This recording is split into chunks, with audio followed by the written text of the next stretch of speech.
US မှာပေါ့နော် investment property တွေထဲမှာဒီ rental property ပေါ့နော်အိမ်ငှားထားတဲ့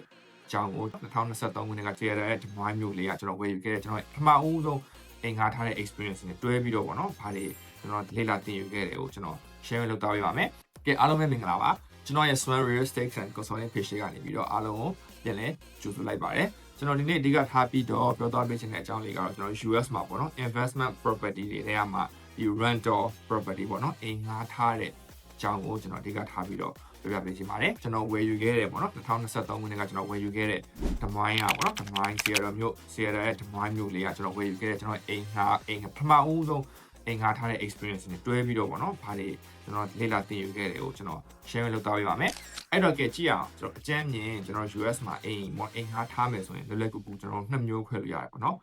ကျွန်တော် multiple units တွေပါတဲ့ကျွန်တော်တို့ဒီ investment property တွေပေါ့ like duplex ပေါ့ဒါနှလုံးပါတာပေါ့နော် fourplex တွေရှိတဲ့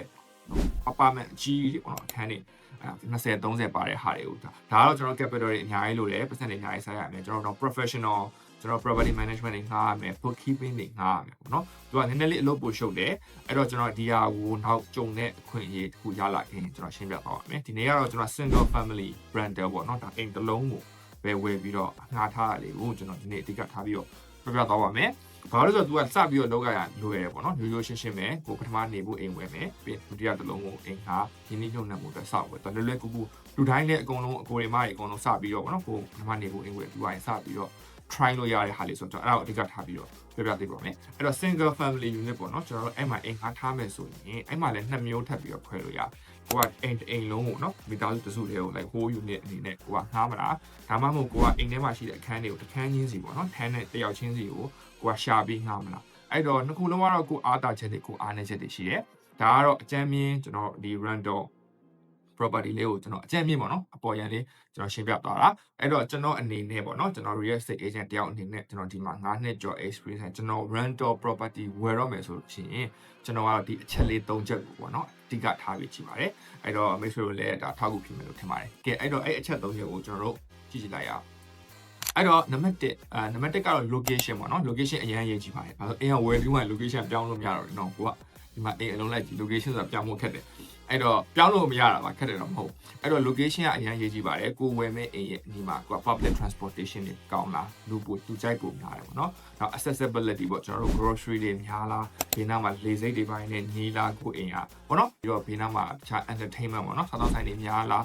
crime rate တွေပါတယ်ပေါ့နော်အဲ့ဒါတွေကိုကျွန်တော်အဓိကကြည့်ပါတယ်ပြီးနံပါတ်2ကတော့ကျွန်တော်ဒီအိမ်ရဲ့ structure နဲ့ကျွန်တော်ဒီအိမ်ရဲ့ layout ပေါ့နော် layout ဆိုတာအိမ်ကိုဘယ်လိုဖွဲ့စည်းထားလဲပေါ့နော် structure တော့ကျွန်တော်တို့အိမ်ဝယ်မယ်ဆိုရင် inspection လုပ်မယ်ဆိုရင်တော့ဒါတိတိကျကျသိရတယ်ပေါ့နော်အဲ့တော့ကျွန်တော် tool လည်းမပြောတော့ဘူး layout ကအရေးကြီးတယ်ဘာဖြစ်လဲဆိုတော့ layout ဆိုတာအခန်းဖွဲ့စည်းပုံပေါ့နော်ဒီမှာတစ်ခါတလေကြာရင် US မှာလည်းလို့ပေါက်ပန်းစည်းအိမ်တွေရှိတယ်သူတို့ကအဲ့လိုမျိုးနှစ်ထပ်ရှိတယ်အောက်ထပ်မှာအိမ်သာမပါဘူးတစ်ခါကြာလို့ရှိရင်မီးဖို့ချောင်းနဲ့အိမ်သာနဲ့ကမျက်နှာချင်းစာတွေသူကထားရတယ်ပေါ့နော်တစ်ခါကြာရင်အိမ်ခန်းတွေအကုန်လုံးကလည်းကတ်နေတယ်နေရန်တွေကလည်းပါနေအဲ့လိုမျိုးပေါ့နော်အဲ့ဒါလေးကတော့ဒါကိုအိမ်ကြီးရဲ့အချိန်မှာကိုကကြည့်တယ်ကိုကအိမ်ငါထားရမယ်ဆိုလို့ရှိရင်ဒါ၄ယောက်ကြီးကကောင်းကောင်းမွန်မွန်လေးဖြစ်တယ်ပေါ့နော် kitchen လည်း kitchen တွေက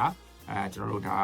ါရေချိုးခန်းတွေရှိတယ်ပေါ့နော်အိမ်မှာအဲ့တော့နံပါတ်2ဖြစ်ပါတယ်ကဲနံပါတ်3ကတော့ကျွန်တော် appreciation ပါ appreciation ကလည်းအရင်ရေးကြည့်ပါတယ် appreciation ကကျွန်တော်ကိုယ့်ရဲ့အိမ်ကဈေးဘယ်လောက်တက်မလဲပေါ့နော်ကိုကအိမ်ဝယ်တော့ကလည်း9သိန်းနောက်ထပ်9နှစ်နေလဲကိုအိမ်က9သိန်း6သိန်းဆိုအဆင်မပြေဘူးလေเนาะအိမ်ဆိုတာကဒါဈေးတက်ကမယ် appreciation ကြောင့်မလို့ကျွန်တော်တို့အိမ်မှာရင်းနှီးမြှုပ်နှံတာလေเนาะအဲ့တော့ဒါကတော့ကျွန်တော်တို့ရဲ့ဒီ local ပေါ့เนาะကိုနဲ့အလုပ်လုပ်မဲ့ကိုယ့် agent တွေကိုမြည်ကြည့်ပေါ့เนาะဒီကိုဝယ်မဲ့မြို့မှာဒီဘေးမြို့နယ်တွေကပို့ပြီးတော့ appreciation ခေါင်းတယ်ပေါ့เนาะ inventory ရဲ့နည်းနေလား supply ကဘယ်လောက်ရှိလဲ demand ဘယ်လောက်ရှိလဲပေါ့เนาะဒါတော့ကို agent တွေရဲ့အတွေ့အကြုံကိုမူတည်ပြီးတော့ပေါ့เนาะဒါကို appreciation ကောင်းမဲ့နေရာမှာရွေးဝယ်ဖို့ချန်ပေးပါတယ်ဒါကတော့ကျွန်တော်ကြည့်တဲ့အချက်3ချက်ဖြစ်ပါတယ်အဲ့တော့ကျွန်တော်ဝယ်တဲ့အိမ်လေးကိုကြည့်ကြည့်အောင်ကျွန်တော်ဝယ်တဲ့အိမ်လေးကဒီအချက်3ချက်နဲ့ကိုက်ရလားလို့ကဲကျွန်တော်အဲ့အိမ်လုံး2023ခုနှစ်မှာကျွန်တော်ဝယ်ယူခဲ့တယ်ပေါ့နော်ကျွန်တော်အဲ့အိမ်ကိုတို့ market ပေါ်မှာတင်ထားတာကတော့တို့6သိန်း3000နဲ့9000နဲ့တို့ market ပေါ်မှာတင်ထားတာပေါ့နော်ကျွန်တော်တို့ negotiate လုပ်ပြီးတဲ့အချိန်မှာကျွန်တော်နောက်ဆုံးကျွန်တော်ထားလိုက်တဲ့ဈေးပဲကျွန်တော်ပြောရမယ်ကျွန်တော်နောက်ဆုံး9သိန်း9000ခွဲပေါ့နော်ကျွန်တော်ဈေးစစ်ပြီးတော့ကျွန်တော်ဈေးတက်တဲ့နဲ့ကျွန်တော်အဲ့အိမ်ကိုရလိုက်ပြီပေါ့နော်ကျွန်တော်အဲ့အိမ်ကိုဝယ်တော့ကျွန်တော် down payment ကကျွန်တော်10%ပေါ့နော် 10% 6သိန်းရဲ့6000လောက်ကျွန်တော် down payment ချပါတယ်ကျွန်တော်ဘာလို့ 10% down payment ချရလဲဆိုတော့ကျွန်တော်အဲ့တော့ 10% ပဲကျွန်တော်မှာစုတာရှိတာပေါ့နော်အဲ့တော့ကျွန်တော်မှာပို့ရှင်းတော့20% ရှိတော့20% ချကောင်းချလိမ့်မယ် ဒါမှမဟုတ်ကျွန်တော်10%နဲ့အိမ်နှလုံးဝင်လေဝယ်လိမ့်မယ်ပေါ့နော်ဒါကတော့ပြန်စဉ်းစားကြရလေးပါ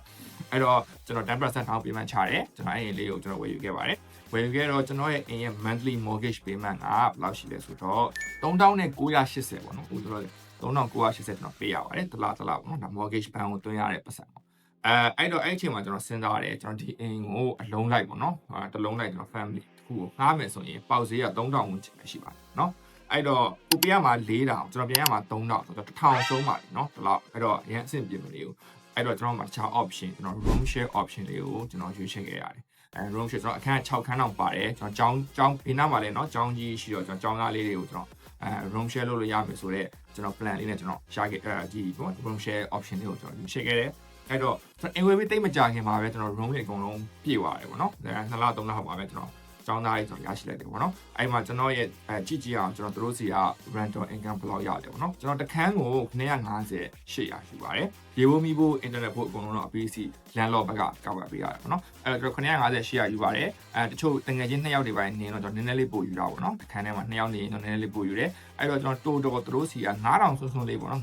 9085ကျပ်လောက်ပေါ့နော်ကျွန်တော်ရတယ်ကျွန်တော်ပြန်ပေးရတဲ့အားက4000mortgage ပေးရ4000ကျွန်တော်ရေဖို့မိဖို့ internet ဖို့ကတစ်လောက်ကျွန်တော်600လောက်ထွက်ပါတယ်အဲ့တော့ကျွန်တော်ရဲ့ net ပေါ့နော်ကျွန်တော်တစ်လောက်400လောက်ထွက်တယ်ပေါ့နော်400လောက် cash flow ပြပါတယ်ဒါတော့ကျွန်တော်ဒီအိမ်လေးကထွက်လာတဲ့ cash flow ပါပြီးတော့ကဲ cash flow တစ်ခုတည်းနဲ့ပြီးသွားပြီလားဆိုတော့ cash flow တစ်ခုတည်းတော့မဟုတ်ဘူးပေါ့နော်တစ်လောက်400ဆိုတော့ဟိုဒီအိမ်ထဲမှာထည့်ရတဲ့အချိန်တွေပတ်သက်တွေနဲ့ဆိုလို့ရှိရင်တိတ် attractive မဖြစ်ဘူးပေါ့နော်အဲ့တော့ဘာရှိသေးလဲကျွန်တော်တို့ appreciation ရှိပါတယ်အဲ့တော့ဒီအိမ်လေးက3နှစ်အတွင်းမှာဈေးဘယ်လောက်တက်သွားလဲဆိုတာကိုချက်ရှိလိုက်ရအောင်ကဲအခုဆိုလို့ရှိရင် market ပေါက်ဈေးပေါ့နော်ကျွန်တော် Redfin ကကျွန်တော်အိမ်လေးကိုအကျန်းမြင့်ပေါ့ဒီကောင်ကတော့အရင်ကြီးကြရတော့မှန်ဘူးပေါ့ဒါပေမဲ့ခံမှန်းခြေလေးတော့ estimate တော့ကောက်ပါတယ်သူတို့အခုပြရတာတော့6သိန်း8000ဝန်းကျင်လောက်ပြတယ်ပေါ့နော်ကျွန်တော်ဝယ်တော့9သိန်း9000ဆိုတော့ဒီကောင်က3သိန်းနီးပါလောက်ပေါ့နော်20% လောက်တက်သွားတယ်လို့ပြောလို့ရတယ်ဒါကျွန်တော်3နှစ်အပြင်မှာဒါအရင်ကောင်းတဲ့ appreciation မှာအိမ်လေးဟိုဒါဒီ3သိန်းနီးပါကို3နှစ်နဲ့တက်တယ်ဆိုတာဒါအရင်ကောင်းပါတယ်အဲ့တော့ကျွန်တော်ကဒီလောက်400ထွက်တယ်ကျွန်တော်တို့ appreciation က3သိန်းဆိုတော့ကျွန်တော်တို့တော့မစိုးဘူးပေါ့နော်ဒီအိမ်လေးကဒါဝယ်ရတာအဆင်ပြေတယ်ပေါ့ပြပထမဆုံးကျွန်တော်ရဲ့ rental property လေးလည်းဖြစ်တယ်ကျွန်တော် cash flow လည်းရတယ် appreciation လည်းရတယ်အဲ့တော့ကျွန်တော်တို့ကတော့ဒီ investment လေးကမစိုးဘူးဒါပေမဲ့